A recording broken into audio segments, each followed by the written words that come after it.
Rachim Habayim, welcome. Shavua Tov. Welcome to what we hope will be a good and safe week for everyone. My name's Wayne Firestone, your host for the America-Israel Friendship League series that we've been um, doing now for over 3 years. We have seen some unpredicted moments. We have been on air when there have been missile sirens. We've been on the air when our panel participants are scrambling to get into a shelter for safety. But when we last met with Bar Reuven and did a program on this particular unit that we're focusing on today, that was on September 12th. The program was called Service with a Smile. And I look back on that and I was reflecting on the heroism and the focus of Bar and his colleagues on that panel that day, who shared really heroic stories about what it means to be a first responder. And now here we are in January, and it feels like we have an entire new frame of reference, an entire new set of facts on the ground, which we're going to explore today, and hopefully in a meaningful way for all of you that have joined with us here on Sunday. I want to begin as I always do. For those of you that have been with us for all of the 3 years or parts of the 3 years, you know my tone tends to be a bit upbeat because I'm so proud to be a part of this family and have friends in Israel. But I've had to tone that down a little bit. I think we all have. This has been an unprecedented moment. But I do want to begin by framing this one step broader than the current war that we're in, with an opportunity for community building around the day-to-day roles that first responders play. And so if there's someone that you in your life who you could mention them by name, you can mention them by a specific incident that you want to acknowledge or thank for being a first responder that has impacted on your life, whether it's for you, a family member, or a friend. If you could just stick something in the chat to share that. We have people calling in today from, as usual, all over Costa Rica, Ramat Gan, our friend Carlo, who's now in Colorado, where I'm at for this program today, Washington Heights, New York. We're grateful to our loyal audience, our new audience members, people who are finding out about what we're doing, people in Israel, someone, Eileen from Renana, where we've done some great programs over time. But in particular, as we think about the role that first responders play at any time, they're meaningful in our lives, whether it's a fire or a medical incident. And so we'd love if you'd share anything that comes to mind in your own personal lives, and use that as a segue into our segment today as I reintroduce our friend Bar Reuven. Bar, I've been waiting for the opportunity to talk about the other side of what you do as an entrepreneur in Israel.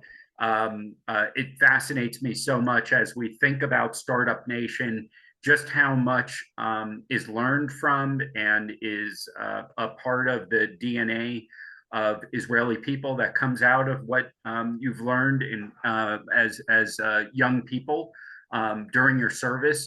But we'll save that topic mainly for another day. I do want to acknowledge that Bar has not only served in this Unit 669, but he's been the entrepreneur with these activities as well, by creating a Unit 669 alumni organization, as well as an American Friends of organization, has traveled. Last time we spoke, I think, was in California. But a lot has changed. A lot has changed from since October 7th. We'll be speaking with someone who was a first responder on October 7th and really have a perspective that I think everyone on this call can appreciate an insider's perspective. We will, of course, be respectful of confidentiality. We will only refer to our guest, who is an active member of this unit, as GM. So I think everyone can appreciate that, as well as not asking questions or not engaging him in topics that would reveal anything that was inappropriate this time. So thanks again for everyone being here. Bar, I happened to be in Israel in December when a number of active combatants came home for a weekend Shabbat. They were all serving with incredible devotion and incredible focus, and they were exhausted and needed a time off. Not everyone has even been able to have time off for some that have been serving in Gaza. Tell us a little bit about this moment for you before we jump into the unit itself and what it has been like for you and your alumni association, the people you work with, who have literally had to, on a dime, change your lives, your locations, your focus, and maybe even the smile on your face that some of your activities were used to before October 7th. Thank you so much, Wayne, for the opportunity and for the introduction. And it's the second time that we are engaging together to the same cause, and I appreciate it. It's an honor to speak with you today. I'm currently now in Tel Aviv, and some of you might heard me in September talking about the first few slides that I'm going to share with you. So I'm sorry for those who I'm going to repeat it for them. But as we prepare this webinar, we discuss it, and we decided that it's better to give some context and to repeat again about the unit itself and about the background, so it will help you to understand the rest of the webinar. So before we dive into the unit, my personal story, my connection, and the organization that support the unit soldiers, I'll just answer your question, Wayne. I'm a father. I'm married to Dana, that is a nurse in Ichilov Hospital in Tel Aviv, and I have a daughter called Emmy, and she's young. She's almost 2 years old. On October 7th, my wife was in a night shift in the hospital, and I was awake with Emmy at 6:15, 6:20 or something like that. We heard a siren out of nowhere. And the first thing, it was like, what's going on? Because it was Saturday, holiday, out of nowhere, Tel Aviv. It doesn't happen a lot, maybe a few times a year. There was another siren and another one and another one, and I right away turned on the radio to make sure that it's what I'm hearing. And of course, that they inform in the radio that there is a siren in Tel Aviv, and you need to get into the bomb shelters. But the problem is that we live in an old house in Tel Aviv, meaning that we don't have a bomb shelter. And the only thing you can basically do is to go next to, you're supposed to go to the stairways and to put your arms above your head and maybe to lay down and protect yourself. But it's one thing when you do it for yourself, and it's another thing when you have almost 2-year-old baby need to be protected by you and in this situation. Now, we all know what happened a few minutes afterwards, and the images we saw about people getting to Israel with with their jeeps and everything. And since then, I had an opportunity to speak in some places in the States about the situation, about the unit. And I told them the same thing that I'm going to tell you, and I really believe in that. And it's not a competition, and especially not one that I want to win in. But if you haven't been in Israel on October 7th, you don't understand. Even if you saw it in the news or you have family or friends in Israel, you have no idea how we felt in these first moments, days about the unknown, about the situation that looks too crazy to be real. I saw actually some of here from Rana, so you probably can relate. And for weeks we thought that the terrorists are actually outside of our door. And again, I live in the central of Tel Aviv, central of the country, but we still felt it. We didn't leave the house for weeks. In this case, I didn't go to serve and reserve. I did my nonprofit work, my organization's work.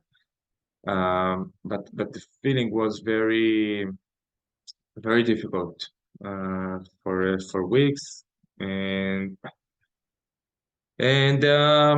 what I mean, what can I say? From then on, we all know what is this is how the situation look like, and of course that changes every day. Now I want to get into to my personal story and the unit quickly, and then I want to let GM to speak right after me. I will let him talk most of the time. GM is 5 years younger than me, served in the unit. We know each other from me serving as a reservist and him as a active combat soldier, combat paramedic, as an amazing guy, good friend, and also wrote a book about the unit that maybe he will share more about it in his speech. Um, so quickly about the unit. The unit celebrates 50 years this year. The unit was established after Yom Kippur War because we had a lot of pilots who crashed behind enemy lines and capture as POWs. And there was no other unit, special unit in Israel that is capable and responsible to rescue these pilots. Benny Pella, the Air Force commander back then, decided that we need to establish such unit. And since then, the unit started as the primary mission is to save pilots behind enemy lines. Since then, the situation, the environment, the technology have been changed, and also some of our mission. This is still our main mission, but today Unit 669 is responsible to rescue soldiers, pilots, and civilians in Israel and outside of Israel, no matter what is the situation. The unit is on call 24 hours a day, 7 days a week, ready for the wars to happen. And the situations and the rescue missions we're getting into are very different. By the way, by definition, a special unit means that there is no other unit that is capable to do the same job as this unit. And Unit 669 is one of the 4 elite special units in the IDF, along with the Israeli Navy SEALs, Shayat 13, the General Commando, Sayat Matkal, and Shaldag, which is the Air Force Commando in our sister unit. So, as I said, from any scenario, today we have 3 teams ready for call in different parts of Israel that are responsible to the north, south, and complicated situations. Our teams will most of the time use helicopters, either Blackhawks or Sikorskis, as you see here. And the teams are able to be very quickly every place and to be able to evacuate the soldiers and the people who got injured to the hospital in a matter of minutes. This is just roughly a division of the rescue missions last year. So just to understand, as I said, we have the pilots and the soldiers and everything, but we also responsible to participate in social in humanitarian support delegations to other countries around the world. We are especially that the Israeli government can send to participate in such rescues, such as the earthquake in Turkey not long time ago, or if it's a bus of 18 Jordanian kids who got stuck in a flash flood to the Dead Sea, or a lot of other situations. And besides that, we are also operating inside the borders of Israel, sometimes to rescue and to risk our lives to save others that are not Jews and sometimes not Israelis, from Sudanese who try to cross the border from Egypt to Israel and get shot from the Egyptian side, and we take them to Israeli hospitals, or to Syrians who run to the fence because of their civil war, and they know that we will treat them and rescue them, or Palestinian civilians that are inside the borders of Israel and getting injured in different scenarios. Unit 669 is on call for everyone that is in it. Today, the unit soldiers know how to rescue from any scenario. We are the last call, as I said, at any other rescue organization, civilian or military, can get a call.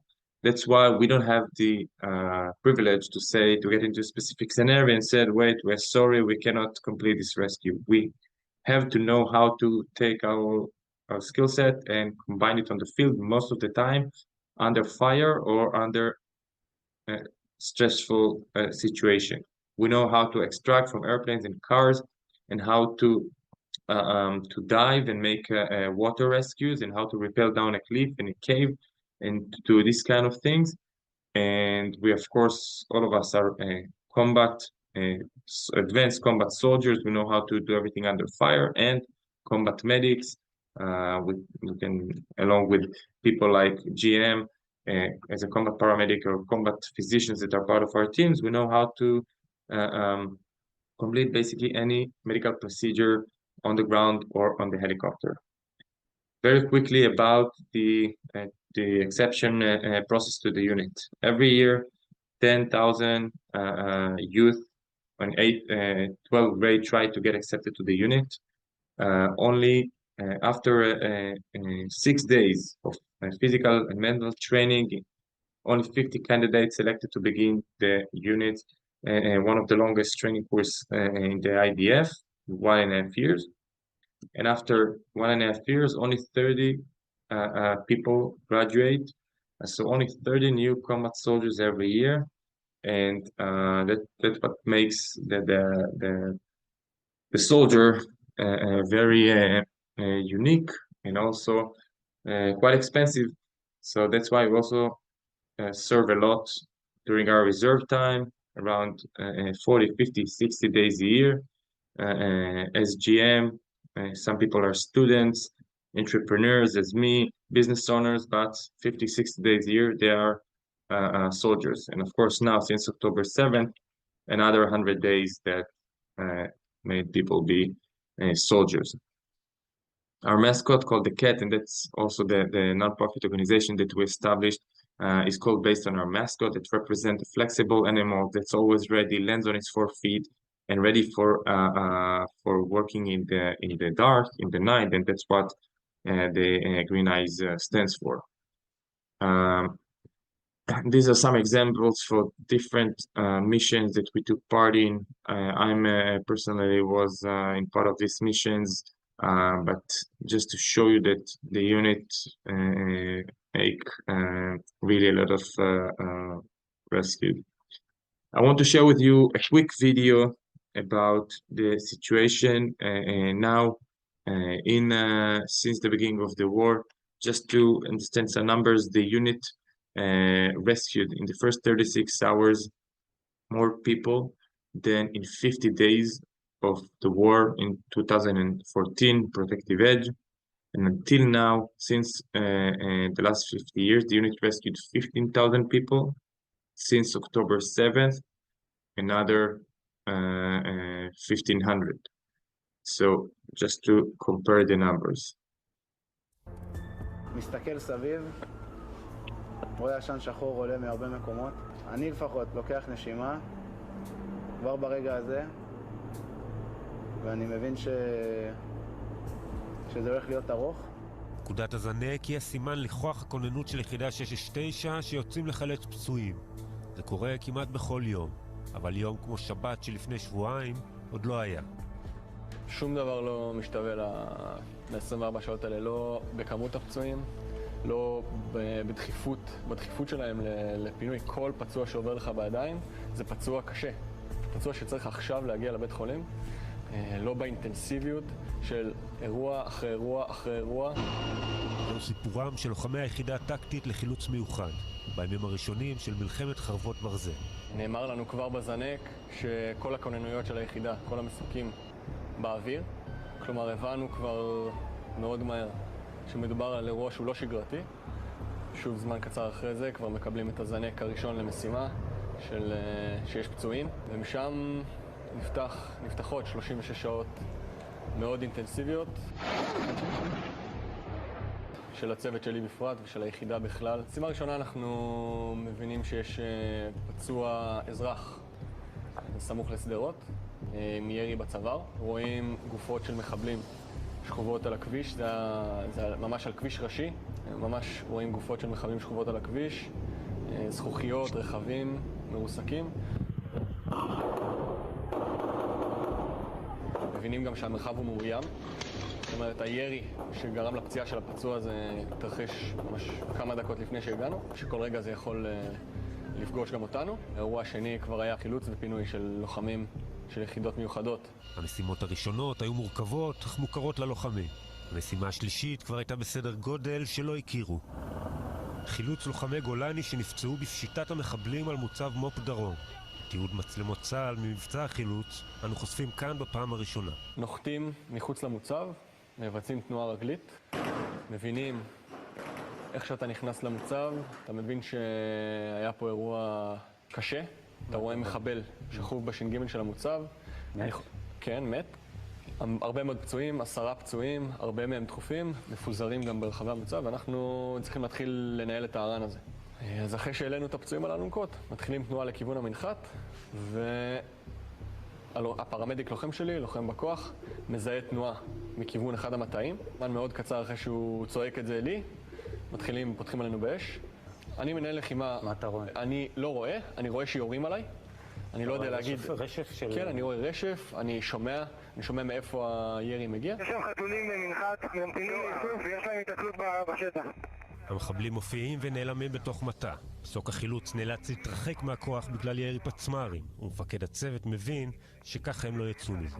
האירוע רק הולך וגדל, כמות הפצועים רק הולכת וגדלה, ואני מבין שאנחנו צריכים לצאת משם כמה שיותר מהר. מחבלים שיכולים בכל רגע להגיע, אנחנו מגיעים למחבלים. הוא מחליט להזיק מסוק רב שיעסיק את המחבלים וחוזר עם הפצועים למוצב.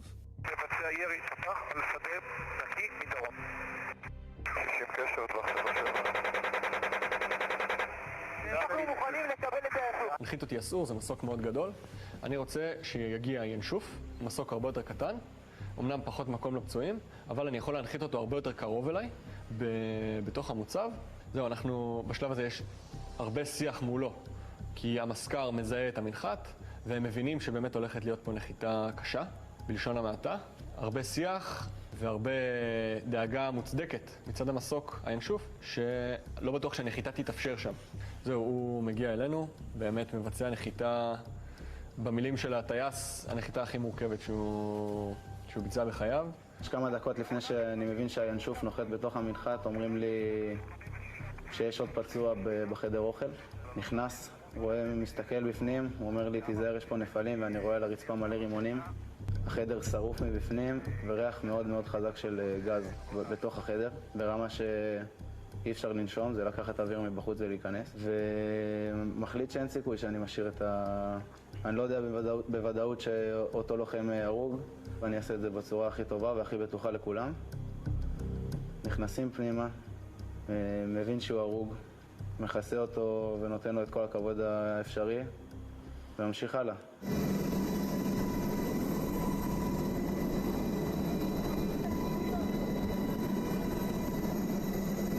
מבצע החילוץ של לוחמי גולני הסתיים בהצלחה.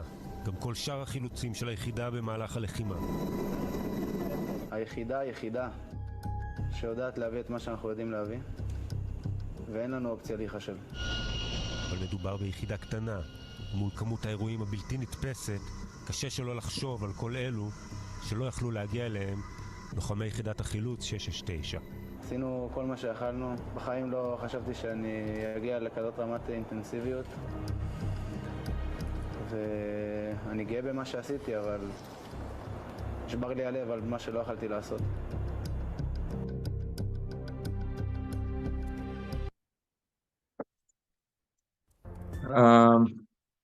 Yeah, so this is a little bit about the unit's work. Unfortunately, since this article was published, we lost 6 soldiers from the unit in different scenarios, while they're trying to rescue others and risk their lives to save them.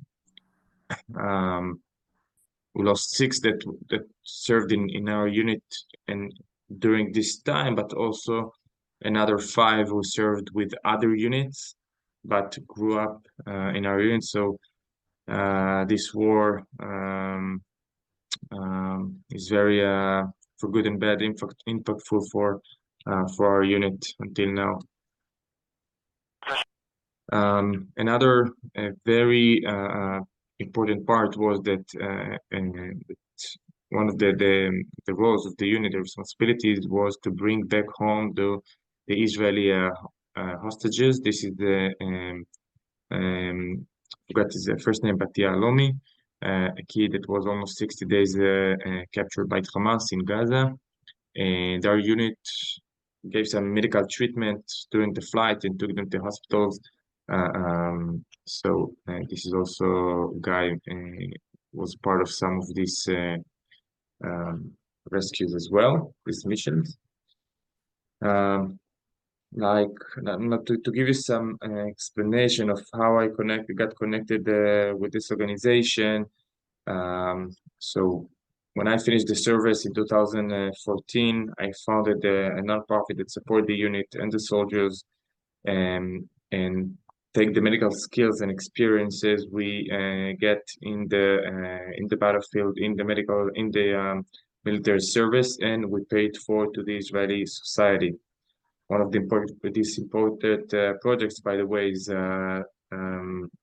first aid emergency treatment workshop we started in 2019 to teach people in the Gaza envelopes, the Road, Ashkelon, and other places, how to manage crisis scenario and give first aid treatment if there is a war and the rescue services and ambulance won't be able to get to them. This is exactly what happened on October 7th, and at least we know that some of them used our techniques, the knowledge that we taught them, and they actually saved lives. Yeah, I want to again to give Guy some time, but maybe some of you I'll just finish with it, and maybe after Guy I will wrap up again. But I will just say that some of you here might also supported us in the last few months or before, and I have to say that since October 7th we achieved so many thanks to people like you. And we really appreciate it on behalf of the soldiers on the battlefield and the organization.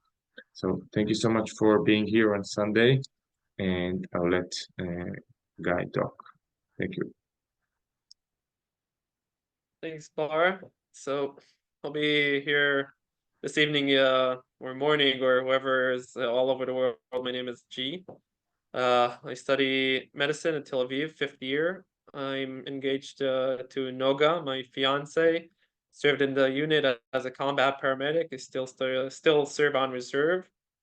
And October 7th actually caught me at my fiance's parents' home nearby Jerusalem. I woke up in the morning, her mother knocked on our door, and which never happened before. And then the first thing that happened, that Noga, with my fiance, which serves as a senior commander in the paratrooper brigade, she's the only woman in the army that does that position, jumped into a uniform. Before I opened my eyes, she was already in a uniform in the car on her way to the paratroopers base where she serves. And it took me a few minutes to get a hold of myself, and then I got a phone call from one of the guys at the unit asking me how fast I could get in. Now it's 8 in the morning on October 7th, and that's Saturday. I get to the base in Tel Nof, and 2 mandatory service soldiers younger than me are waiting for me. They hand me over a kit with combat gear and medical gear that belongs to one of the soldiers that is on vacation, as most of Israel and the army is on that Saturday and that holiday. And we get into a pickup truck, which obviously is not the way we roll, as you understand in the unit, but we get into a pickup truck and we receive orders to drive down south. Where, how, what is going on? No, no. It's even hard to believe. Remember that morning, I'm sure it was night for most of people here. It was night and no one really knew. I remember we're going in our pickup truck down south on the road and we're listening to the news and the anchor is talking about 100 casualties. Some terrorists are going around over there. And the first time on our way down south, I personally understand that this is something I've never encountered before, is that we stop in the middle of the middle of the road in the wilderness, really nothing around us. There's some trees and fields, and we're stuck in this traffic jam of a few military vehicles. And we reach there, and I get out of our car, and around us there are so many casualties. People just lying on the ground, bodies, casualties, people are bleeding, screaming for help everywhere. And I start running between casualties, doing triage, putting tourniquets on people, and there's so many of them. And at some point I noticed that everybody's dressed up in this festival party kind of way. I have no idea that there's this Nova festival celebrating peace and love. I have no idea really. And as I'm running between casualties, I'm in the middle of putting a tourniquet on someone who's bleeding there on the ground. One of the guys with me comes up and he stops me and he says, "We have to continue. We have to go on. We got orders." Then I do something I guess is against, you don't need to be a paramedic or a med student, or you just need to be a human being to feel terrible of doing. I just leave that person on the ground there bleeding, and we get back into the car and we start driving. And our orders are to get to a kibbutz not far from there called Nachal Oz. Once we arrive at that kibbutz, and I assume that many here have visited a kibbutz if they visited Israel, and the kibbutz, I guess, is maybe the ideal way of living. It's like living in heaven, an agricultural environment, like grass and trees, and letting your children run around. And that place, Nachal Oz, that noon that we entered the kibbutz, the place looks like hell. The place is burning. There's bodies everywhere. And our mission there, the three of us, together with a team from another unit that we join, is to actually liberate the kibbutz, which is held by Hamas terrorists. Once we enter the kibbutz, terrorists holding the front line of houses, they're shooting at us. And of course, they're holding people inside their own houses, I want to say, as hostages, but it's more as human shields, because they know as long as they're holding them, we won't enter those buildings full-blown power like we know, right? So we actually start urban combat within the neighborhoods of that kibbutz, moving from house to house, from neighborhood to neighborhood. Of course, we have casualties. There's so many, find people in terrible condition inside their houses for hours. We're in combat inside that kibbutz. At one point, towards the afternoon, which we generally manage to gain back control of the kibbutz, we get a phone call telling us to continue to a place called Kfar Aza. Kfar Aza is a kibbutz not far from there. I've never been there. And the two mandatory service rescue soldiers and I jump back into our pickup truck, and we drive as fast as we can to Kfar Aza. When we arrive at that place, I have a hard time to describe what was going on there, because the first teams of soldiers that arrived in Kfar Aza, first team of soldiers, mostly special forces, but not only, once they entered the kibbutz, the hundreds of terrorists, Hamas terrorists holding the place, just slaughtered them at the entrance of the kibbutz. So I'm brought multiple casualties, soldiers with terrible wounds, terrible gunshot wounds with grenade explosions, anything. And I'm running out of medical equipment very, very quickly. At some point, I need to start improvising with belts and pieces of cloth, and I don't even have the means of transportation of vehicles to transport those casualties from where I'm located at the kibbutz towards nearby fields where we coordinated with the unit to send helicopters. And at some point, I need to even though I'm already improvised, I need to decide who am I gonna allocate my so very few means of equipment I have, because I can't waste any piece of cloth or a tourniquet or a belt on someone, on a soldier, that a casualty that I'm not 100% sure he's gonna make it. I can't waste it. And as much as the combat intensifies into Kfar Aza, into the night, soldiers manage to rescue out civilians from their own homes, and I'm managing this scene of a mass casualty incidents of casualties, mostly soldiers, and then brought to me are civilians found in their own houses. An elderly shot in the chest, played dead as terrorists stormed their house, managed to hide there until she saw a soldier. Children suffocating from gas, from smoke inhalation, because they were hiding in a room as their houses burn on fire. Hamas terrorists use the gas tanks outside people's houses to light their buildings on fire. At some point, while I'm treating a soldier, someone comes up to me with two babies, says to me, "Well, we found them in a closet in one of the houses. What am I gonna do with these two babies? I have so many casualties around me." And at some point, in the middle of the night, as more and more civilians are getting out of the kibbutz, I grab the two rescue soldiers with me. I take them aside and I tell them, at this point, guys, I could manage here. There's more medical corps arriving. I could use them. I'm gaining control of the situation. I need you guys to do one specific thing. I need you guys to make sure at this point that all these bodies, these corpses of soldiers and civilians that are getting out of the kibbutz, that are arriving in trucks from nearby junctions, IDF posts nearby that were attacked by Hamas terrorists. There are more and more bodies arriving. I tell those two guys with me, your mission now is to make sure that every body, every corpse that arrives, you just take them aside behind that line of trees and hide them. So all these civilians, children, women that are fleeing out of the kibbutz, they don't need to see the scenery. And that's what they do for hours. They unload vehicles of corpse, of bodies behind those line of trees in the dark. They come back to me after 2 hours. They're shaking. They're so pale. Yeah, I asked them, feeling inside terrible for giving someone, doesn't matter how much he's trained for, to tell someone to do such a mission. Feel terrible about it. I ask how you are, guys. Know that this is they're gonna carry it on for life, and they just as young men, as young macho rescue soldiers, they just nod and say, "All good. It's part of the mission." Bullshit.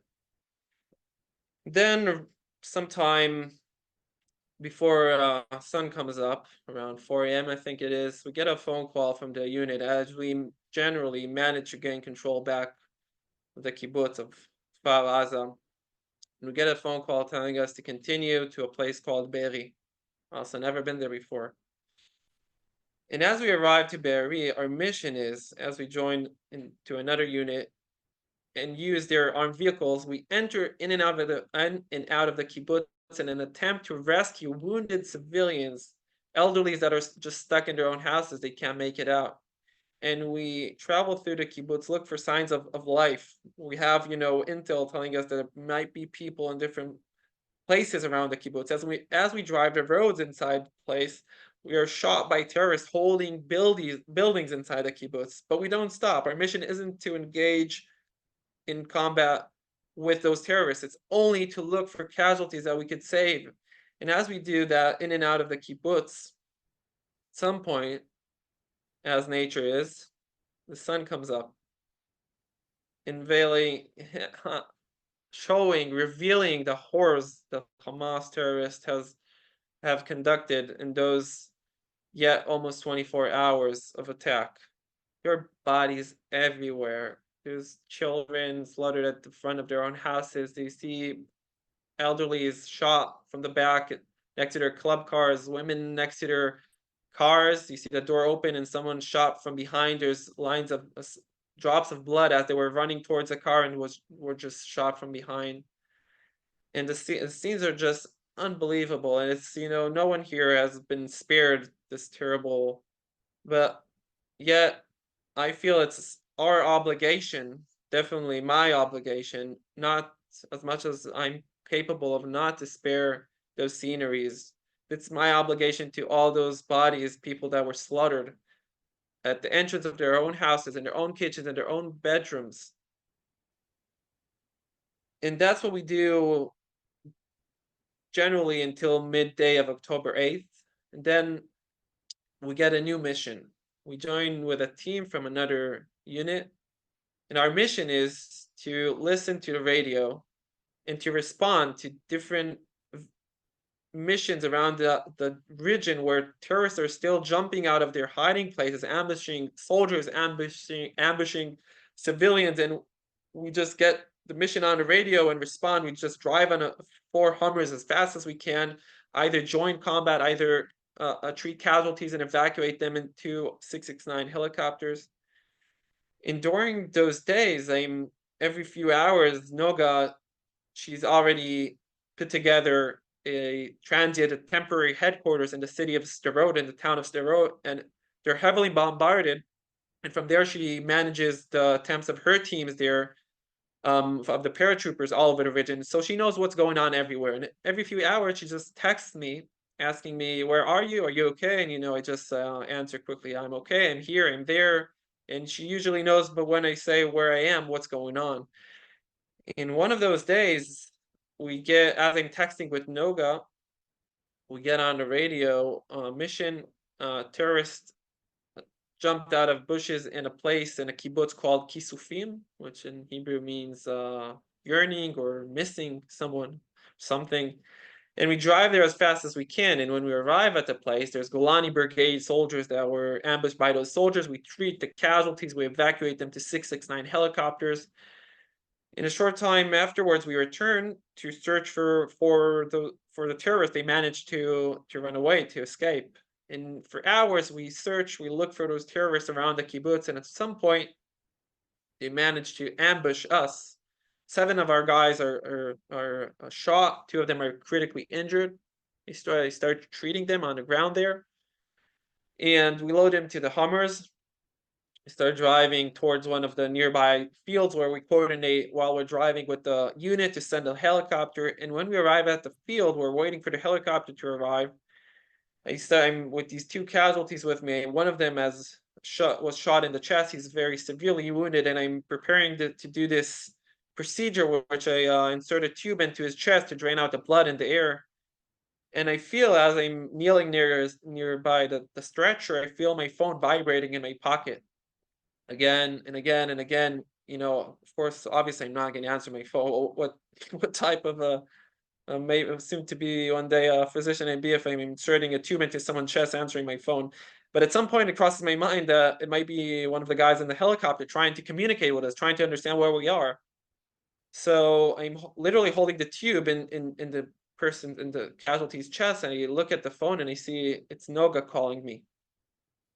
And the first thing that happens when I see her name on the phone is my heart just stops beating, literally stops beating. And of course, I can't resist it. I answer the phone and I hear her shouting at me. She's screaming, "Guy, I thought you were injured. I thought you were killed. I thought something happened to you. I heard there was shooting in Kisufim." And I hear her sobbing. Her voice is all, choking. And that moment, I just can't handle it anymore. I tell her I'm okay. I'm treating people here. I love you. I'll call you back. I just can't handle it. I can't have that bursting into that situation. I just hang up on her, and I try to return to completing the procedure, but my hands are all shaking. I just lose it. And a few days later, after the IDF has generally managed to gain control back of the Gaza envelope. We return to the base, and from that point, what we do is we prepare for war until the IDF enters the Gaza Strip, and from that point, we are on call 24/7. Our teams are on the ground inside with the troops of the different IDF branches. Our teams are on vehicles, we're on helicopters, entering in and out, rescuing casualties from war. Our mission is to shorten the time and fight the clock from the moment, the point of injury, until the casualty is in the hospital.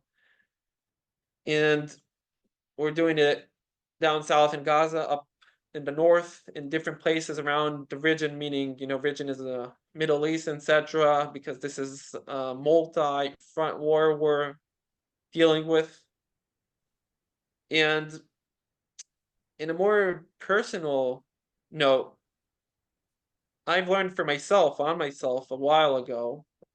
It's kind of weird saying a while ago, because in 29, I'm not sure I could say a while ago, but as I learned for myself during my mandatory mission, my mandatory service, one of the major ways that I deal with things, the way I digest things, is put them into stories.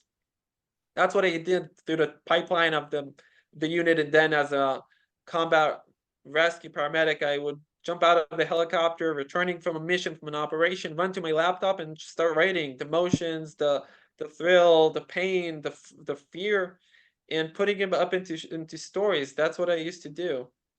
And that diary of mine made its way to the biggest publisher in Israel, called Yediot, and they made it into a book, which got the name From 0 to 100. It became a bestseller. My name isn't on the book, so it kind of became the unit's book. And since I know how I digest things, this is what I do since the beginning of this terrible war. When I get a break, I sit down, try to put missions, thrill, fear, put them into stories, put them and frame them. And I have to say, many times I find myself struggling when I do that. I find myself struggling not to focus on the pain, the pessimism, the fear. It's all over the place. There's so much of it everywhere you look. And I find myself struggling so many times to try and find those small, tiny pieces of light, of optimism within the situation. And I want to share with you, I guess, because this is my obligation as well to you, to myself, two moments of perhaps optimism. The first one is not a long time ago. I was on call, on the base, and it was a Friday night. We were launched on a helicopter to mass casualty incidents inside Gaza, and it's always not clear what's going on the ground, because there's always still shooting and combat. And we land inside the Gaza Strip. We meet a team of the unit that hands over a few casualties to us, and we obviously very quickly take off. We still treat the casualties in the dark inside the helicopter until we exit the Gaza Strip. And as the mechanic in the back of the helicopter turns on the light, I find I'm treating two casualties. One of them is losing a lot of blood. He's has a few gunshot wounds in his leg, and I need to give him blood quickly. I need to, and he's screaming from pain. It's excruciating pain. I give him morphine. I do it for few. I give him, the good stuff, and I start treating him, pushing as much blood as I can. And at some point, he grabs my hand. Many times, casualties, they need that, not only the pain relievers, but it's also feeling that someone is taking care of them. So I find it, every time astonishing. He's looking for a hand, and as I reach out to his hand, I'm holding his hand. He tells me, he shouts in my ear that he's on antibiotics. Okay, I know if people under morphine say a lot of things, and I say, okay, on antibiotics, no problem. And he says it again and again, and I'm like, dude, I'm pushing blood into you. What do I care about antibiotics? And then we land at the hospital. I bring him in, and the doctor that is waiting for us in the trauma center, he looks at that patient, at the casualty, and he says to me, I think I know him. And then he asked him, he's under morphine, he's really literally unconscious. He asked him, didn't you didn't you arrive here last week? And apparently that he was a company commander. He was injured like a week and a half before. He ran out of the ran out of the hospital back to his soldiers in Gaza. He said, I'm not leaving them. And then a week and a half later, he meets us again, and he's still on the antibiotics from that hospital. And I find that power, the human power, the resources that soldiers and civilians and the support also there, I feel that I'm receiving from people all over the world, including tonight, it's unbelievable. It's even, it's undescribable. And the second moment of optimism, which I promised, and a more personal notice, this is my last, literally, I hope, last day on reserve for the nearby while. I'm getting married on this upcoming Thursday at 7:30 in the evening nearby Tel Aviv with Noga. So as a friend told me, Judaism already has all the answer. Well, so you can't cancel or postpone a wedding, even if you're sitting a shiva or and you're mourning someone. So no one gives you a choice. You just have no choice but to get married. Even though it's war, even though friends won't come, even though we lost friends, Noga and I, from our units. So at some points, I guess we have the answers where we've already been given them. So thank you for being here tonight, for listening, Bar. Thank you for hosting, Wayne. And Gee, I just want to I want to share because both to you and Bar, the love and appreciation and recognition of what you shared with us about your own personal connections and life-changing moments from October 7th. I really are resonating with everyone in your candidness. G, thanks for agreeing to be on camera, even if we only get to see half of your face. We understand why, to protect your own security. And the fact that you spent this time with us, I recall when we were preparing for the episode, you were buying your suit for your wedding. So I hope your suit is ready for you, and we'll certainly with Noga have a wonderful celebration with people around. I want to ask you both. We only have a short time for questions, but I did want to ask you a little bit about the mood and the morale. You both shared very candidly that you've lost friends, you've lost fellow members of this unit who, during their actual service, as well as serving in other units, as well as Bar explained up front. And you are serving with people, including yourself, G, who have experienced trauma, who've watched trauma around you. What is the morale like in the unit? And G, we'll start with you, and Bar, maybe you can take over and talk about the alumni and reservists who have been in and out as well. So, G also, I just have start. to jump out, and then I'll give Bar the stage. As the combat continues and the IDF is moving from stage to stage, so the commanders of the unit kind of found himself in a very weird position. The people on reserve just don't want to go back home, in a way that they actually needed to come up to the doctors and paramedics and reserves. Some of them have children, and say, guys, it will be okay. If there's going to be a need, we will call you. I am actually, as I said, I'm literally shocked to see people with 5 children, a career, they're deputy managers of hospitals, and they just say, as long as there are people, as long as there are casualties on the ground that need us, I don't want to go home. I don't care the money. I don't care. My wife believes she backups me. And sometimes, I'm 29, so it's hard for me to understand how, people under sometimes 50s and 60s, we have reservers on the unit. So it's literally a problem that the commanders of the unit met, that people came up to and said, well, there's still combat. I'm not going anywhere. Stop paying me. Stop putting on reserve. I'm still here. So in that attitude, I just have to jump off in Bar. And Wayne, thank you so much. And Am Yisrael Chai. Yisrael Chai and Mazel Tov on your upcoming wedding. We will all be there dancing with you in one form or another. We are sending you our love to you and Noga, and with great appreciation, both from the chat, but really from the depth of our hearts for the service you're doing for Israel and Am Yisrael. Thank you. Thank you, Jim. So to complete the answer, one of the things that we're dealing with, especially as the organization that support the unit and the veterans, is the PTSD that people have, or the potential and exposure to have a PTSD, to suffer from PTSD.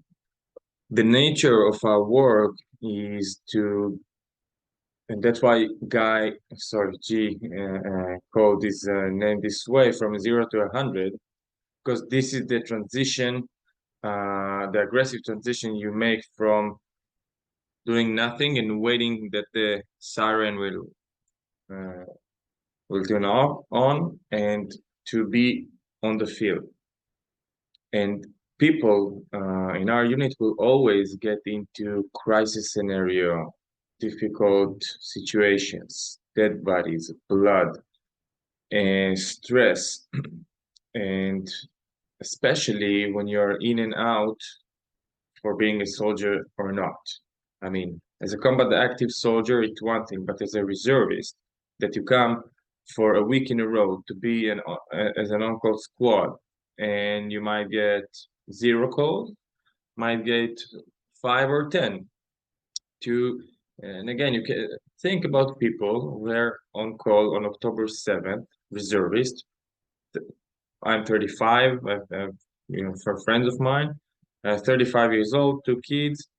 The day before they took their kids to the kindergarten or to their schools, and the day after they find themselves in the kibbutzes with everything you just heard from Jim. This transition is it's crazy, and now, especially because of the war and the intensity of the work, we came up with a new program. If we have specific way that we support them with workshops and meetings with psychologists and other professionals along the year. Now we've built a new program that support these specific people who are in reserve duty for 100 days since the beginning of the war. This is one of the things we raise money for as well, and give to our soldiers. Well, we're coming up on the end of the hour here, Barb, but it's really remarkable, frankly, the footage you showed us to introduce what was happening on October 7th. Just hearing, the frontline stories that we did hear from G. These are going to be stories that are going to be studied and frankly dissected on multiple levels, including the trauma of the first responders coming there. I mean, to hear of a sunrise to a battlefield, what you discover for the first time at Beery, really what the scope of what has happened over the last 24 hours. And it's just remarkable that the training that your unit built for, and that we talked about on October 17th as sort of, I don't want to say matter of fact, but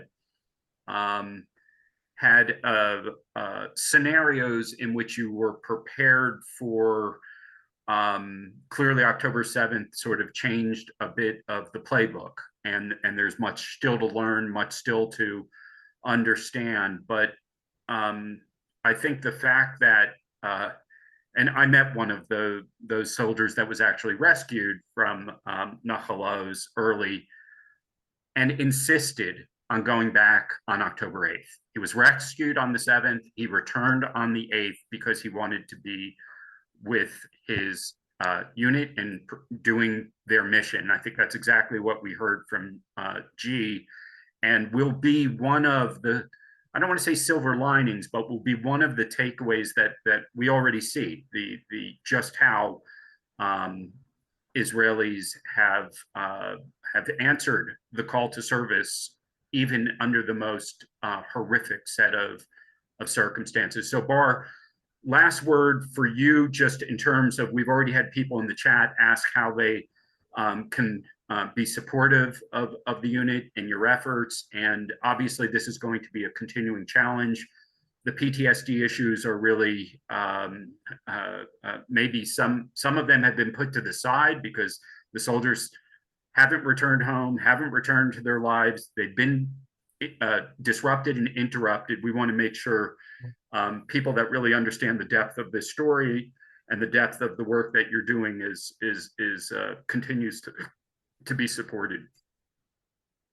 So thank you so much, and this is one of the reasons we do this kind of events and webinars, is to educate people and expose another angle of very special unit, that it's people are risking their lives on a daily basis to save lives, basically, and to create awareness to the unit and to the needs and to intensity of the work. And I send you on the chat our website if you want to. All the information basically is there, how you can support, how you can communicate to us directly. I also share my email address, and if you want to speak with me, so you can send me an email.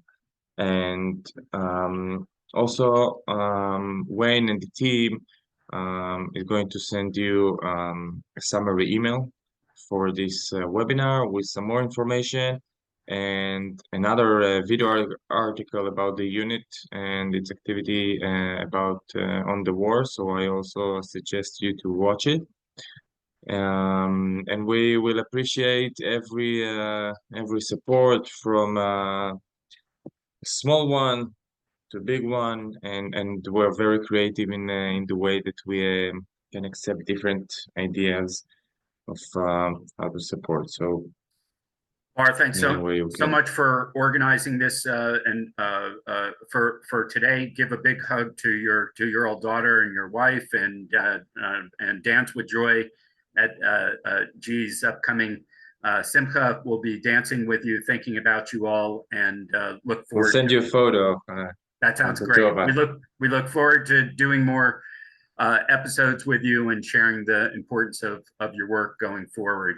For everyone in our audience, thanks for being with us and meeting these remarkable individuals. I think it's fair to say that we're all proud of, and that will fill our hearts with both hope and, as G said, optimism from even in these dark days of what our young people are learning from their service and how they are lifting themselves up for this very challenging moment. Next week's episode will sort of continue with that theme, but looking at an even younger demographic in Israel, Israeli high school students as part of a youth movement. Our good friend Dr. Yossi Vardi is introducing us to a group involved in creating a network of youth movement in underprivileged communities in Israel.